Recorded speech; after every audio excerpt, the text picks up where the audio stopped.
ಎರಡನೇ ರೆಕಮೆಂಡೇಶನ್ ಏನು? The commission shall authorize secretary to initial criminal action against the tainted ಇವೆಲ್ಲ candidate. ಯಾಕೆ English ನಲ್ಲಿ ಮಾಡ್ತಾ ಇದ್ದಾರೆ? ಕಮಿಷನ್ ಕನ್ನಡದಲ್ಲೆಲ್ಲ ಬರ್ಕೊಳೋದ್ ಬೇಡವಾ? ಮತ್ ನಾವು ಕನ್ನಡ ಪ್ರೀತ್ ಮಾಡ್ತೀವಿ ಅಂದ್ರೆ ಏನು ಕನ್ನಡ ಪ್ರೀತ್ ಮಾಡ್ತೀವಿ ನೀವೆಲ್ಲ ಇಂಗ್ಲಿಷ್ ನ ಬರ್ಕೊಂಡ್ರೆ ಲ್ಯಾಟಿನ್ ಬರ್ಕೊಂಬಿಡಿ, ಯಾರಿಗೂ ಗೊತ್ತಾಗದಂಗೆ. ಕನ್ನಡದಲ್ಲಿ ಯಾಕಿಲ್ಲ ಪ್ರೊಸೀಡಿಂಗ್ಸ್ ಅಂತ?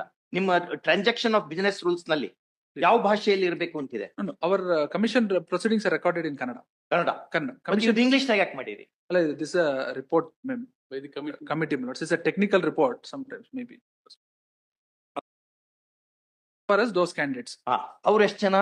10 out of 24. ಎರಡನೇ ರೆಕಮೆಂಡೇಶನ್ ಏನು? The commission shall authorize secretary to initial criminal action against the tainted ಇವೆಲ್ಲ candidate. ಯಾಕೆ ಇಂಗ್ಲಿಷ್ ನಲ್ಲಿ ಮಾಡ್ತಾ ಇದ್ದಾರೆ? ಕಮಿಷನ್ ಕನ್ನಡದಲ್ಲೆಲ್ಲ ಬರ್ಕೊಳೋದ್ ಬೇಡವಾ? ಮತ್ ನಾವು ಕನ್ನಡ ಪ್ರೀತ್ ಮಾಡ್ತೀವಿ ಅಂದ್ರೆ ಏನು ಕನ್ನಡ ಪ್ರೀತ್ ಮಾಡ್ತೀವಿ ನೀವೆಲ್ಲ ಇಂಗ್ಲಿಷ್ ನ ಬರ್ಕೊಂಡ್ರೆ ಲ್ಯಾಟಿನ್ ಬರ್ಕೊಂಬಿಡಿ, ಯಾರಿಗೂ ಗೊತ್ತಾಗದಂಗೆ.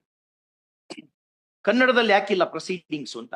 ನಿಮ್ಮ ಟ್ರಾನ್ಸಾಕ್ಷನ್ ಆಫ್ ಬಿಸಿನೆಸ್ ರೂಲ್ಸ್ ನಲ್ಲಿ ಯಾವ ಭಾಷೆಯಲ್ಲಿ ಇರಬೇಕು ಅಂತಿದೆ? No, our commission proceedings are recorded in Kannada. Kannada. Commission English ನಾಗ ಯಾಕೆ ಮಾಡಿರಿ? This is a report by the committee members. It's a technical report sometimes maybe.